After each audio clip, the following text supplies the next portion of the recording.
नमस्कार साथियों। जैसा कि आपने सुना होगा या कई वीडियोस में देखा भी होगा कि इलाहाबाद हाईकोर्ट की वैकेंसी आ गई है आरओ एआरओ की। ये सूचना 3 से 4 महीने से आ रही थी कि वैकेंसी कब आएंगी, लेकिन फाइनली नोटिफिकेशन इलाहाबाद हाईकोर्ट ने अपना जारी कर दिया है। तो कई साथियों को ये डाउट था कि इसमें क्या क्या होगा, तो मैंने कई चीजें उठाई हैं, उन्हीं को लेकर के विस्तार में बात करूंगा। तो साथियों, पहला है कि इसमें पदों की संख्या कितनी रहेगी। अगला क्वेश्चन है फॉर्म कब से आएंगे, योग्यता क्या रहेगी, उम्र क्या रहेगी, पेपर का पैटर्न क्या रहेगा, इसका सिलेबस क्या रहेगा, और इसमें इंटरव्यू होगा या नहीं होगा, टाइपिंग होगी या नहीं होगी, और ये कितनी पोस्टों पर भर्ती होगी, इन्हीं सब की मैं चर्चा करूंगा। तो साथियों, इस वीडियो को आप एंड तक देखिए और मैं आशा करता हूं कि इस वीडियो को देखने के बाद आप कोई वीडियो मत देखना, क्योंकि इस वीडियो में मैं ओवरऑल सब कुछ कवर कर लूंगा। इसके बाद आपको केवल तैयारी करनी है। तो चलो पहले क्वेश्चन को लेकर चलते हैं। पहला है पदों की संख्या कितनी रहेगी। तो साथियों, भी ऑफिशियल नोटिफिकेशन आया है, उसमें पदों की संख्या आरओ यानी कि रिव्यू ऑफिसर में है 138 पोस्ट, एआरओ यानी कि असिस्टेंट रिव्यू ऑफिसर में है 380 पोस्ट। इसके अलावा कंप्यूटर असिस्टेंट में 25 पोस्ट रहेंगी।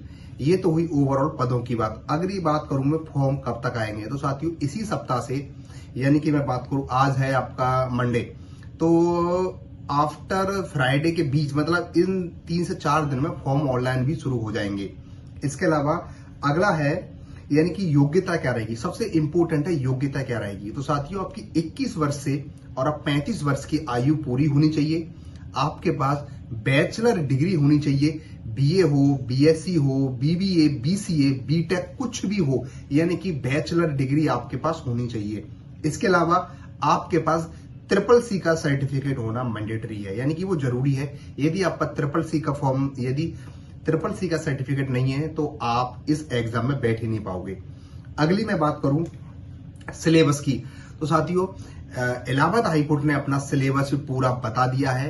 तो सिलेबस की मैं बात करूं तो इसमें हिंदी आएगी, इंग्लिश आएगी, और जीएस का जितना पोर्शन है वो सब कुछ आएगा। थोड़ा हल्का फुल्का मैथ रीजनिंग भी आएगी। अब देखो, जीएस में क्या क्या आएगा, पॉलिटी आएगी इसमें, और करंट अफेयर आएगा, एनवायरमेंट आएगा, साइंस आएगी, यूपी स्पेशल आएगा। ये इसमें ओवरऑल जो अदर एग्जाम में पीसीएस में होता है वही लगभग सिलेबस इसमें है, लेकिन इसमें अंतर क्या है उसकी मैं आगे बात करूंगा। अब देखो, अगर मैं आपके सामने बात करूं, यहाँ पे मैंने कुछ ही नोट की थी कि ज्यादा वेटेज किसका रहेगा। कई साथी पूछ रहे थे कि भैया अगर हम तैयारी करें तो किन सब्जेक्ट पर हम ज्यादा फोकस करें कि हमारी तैयारी अच्छे से हो जाए, सिलेक्शन फाइनल हो जाए।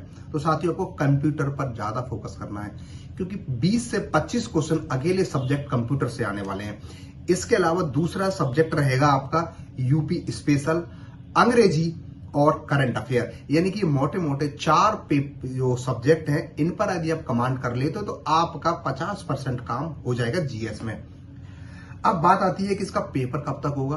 तो साथियों, इसका पेपर अगस्त लास्ट तक इसका पेपर होने की पूरी संभावना है, क्योंकि इलाहाबाद हाईकोर्ट का एक पैटर्न है।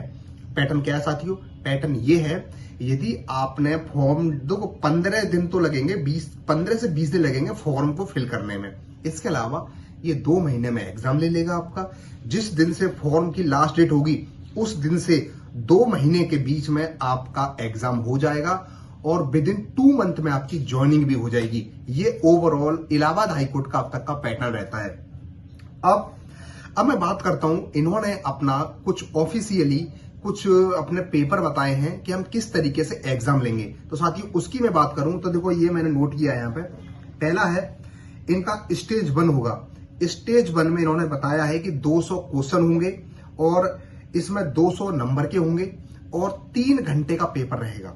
यानी कि 200 क्वेश्चन, 200 नंबर, 3 घंटे का पेपर रहेगा। इसमें केवल जीएस आएगी, इंग्लिश आएगा, और मैथ, करंट अफेयर, ये सब, मतलब जीएस का पूरा पोर्शन इसी में आ जाएगा। अब स्टेज 2 होगा इनका। साथियों, स्टेज 2 में इन्होंने बहुत ड्रास्टिकली बदलाव कर दिया है। क्या? इससे पहले ये नहीं होता था, लेकिन अब इन्होंने स्टेज 2 में एक प्रॉब्लम कर दी है। प्रॉब्लम क्या है? अब दूसरा जो पेपर होगा उसमें इंग्लिश आएगी। इंग्लिश के भी 3 इसने कंपोनेंट्स दे रखे हैं। पहला है, इन्होंने बोला है 150 नंबर की लिखित अंग्रेजी होगी। यानी कि देखो, स्टेज 1 में टिक मार का है, पूरा ऑब्जेक्टिव है, लेकिन स्टेज 2 जो है इसमें क्या है, सब्जेक्टिव यानी लिखने वाली इंग्लिश आएगी। यहाँ पे ये 150 नंबर का पेपर रहेगा स्टेज 2 वाला। इसमें क्या क्या है, इसमें आपको एक तो निबंध लिखना है 200 शब्दों में, ये 30 नंबर का रहेगा, यानी कि 200 शब्दों में आपको एक निबंध लिखना होगा, यानी कि आपको निबंध दिए जाएंगे, एक निबंध लिखना है 200 शब्दों में। अगला है प्रेसिस राइटिंग, यानी कि आपको एक पैराग्राफ दिया जाएगा और उस पैराग्राफ से आपको कंस यानी कि संक्षिप्त नोट्स बनाने हैं। इसका मतलब ये अंग्रेजी में रहेगा, ये रहेगा आपका 30 नंबर का। अब देखो एक है आपको ट्रांसलेशन करना पड़ेगा, यानी कि इंग्लिश से हिंदी में आपको ट्रांसलेशन करना पड़ेगा, ये आपका 25 नंबर का रहेगा। और एक 25 नंबर का क्वेश्चन रहेगा कि आपको इंग्लिश से हिंदी में ट्रांसलेट करना है। तो इंग्लिश के 4 कंपोनेंट्स हुए। पहला कौन कौन सा, पहला आपको एक 200 शब्द का एक निबंध लिखना है, दूसरा आपको प्रेसिस राइटिंग करनी है, यानी कि संक्षिप्त नोट्स बनाने हैं किसी पैराग्राफ के, एक आपको हिंदी का पैराग्राफ दिया जाएगा उसको इंग्लिश में ट्रांसलेट करना है, और एक इंग्लिश का दिया जाएगा उसको हिंदी में ट्रांसलेट करना है। ये तो रहेगा स्टेज 2 जो रहेगा 150 नंबर का। अब देखो फाइनल में क्या होगा, इसी पेपर के साथ एक टाइपिंग भी जोड़ दिया, यानी कि आपको 20 मिनट का समय मिलेगा, यानी कि सुबह वाली शिफ्ट में आपका स्टेज 2 का पेपर हो जाएगा इंग्लिश का, 20 मिनट के बाद आपकी टाइपिंग शुरू हो जाएगी। टाइपिंग किसमें, टाइपिंग हिंदी में भी होगी और टाइपिंग इंग्लिश में भी होगी, यानी कि इंग्लिश में टाइपिंग की स्पीड क्या रहेगी, तो साथियों इंग्लिश में टाइपिंग की स्पीड रहेगी 25 वर्ड प्रति मिनट और इंग्लिश में टाइपिंग की स्पीड रहेगी 30 वर्ड प्रति मिनट। ये आपको ओवरऑल ध्यान रखना है। ये रहा आपका पूरा सिलेबस, और यदि आपको कोई किसी प्रकार का डाउट हो तो आप कमेंट सेक्शन में पूछ लीजिएगा, मैं आपको पर्सनली जहां तक संभव होगा रिप्लाई दूंगा। इसके अलावा साथियों कुछ मत देखना और अपनी तैयारी को कंटिन्यू रखना। चलो मैं इसको समराइज कर देता हूं। पहला स्टेज 1 का पेपर होगा, उसमें पूरी जीएस आएगी, इसमें Hindi, general English, reasoning, math, polity, economics, geography, history, सब कुछ आएगा जीएस का, वो टिक मार्क का रहेगा। जो स्टेज 2 होगा उसमें इंग्लिश आएगी, 2 ट्रांसलेशन करने होंगे आपको, एक तो हिंदी से इंग्लिश और एक इंग्लिश से हिंदी। अगला प्रेसिस राइटिंग और एक निबंध लिखना होगा, ये 150 नंबर का इंग्लिश का आ जाएगा, 200 का टिक मार्क का ऑब्जेक्टिव है।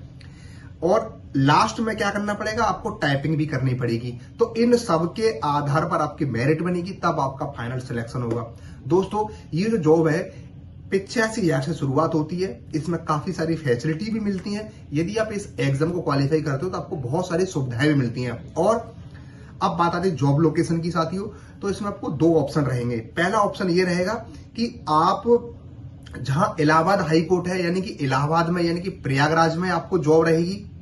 दूसरा है आपको लखनऊ में भी आप अपनी ट्रांसफर करवा सकते हो। तो आपको 2 ऑप्शन रहेंगे, या तो आप इलाहाबाद में रह लो, प्रयागराज में रह लो, या आप लखनऊ में जॉब कर लो। आप दोनों में से कहीं पर भी जॉब कर सकते हो साथियों।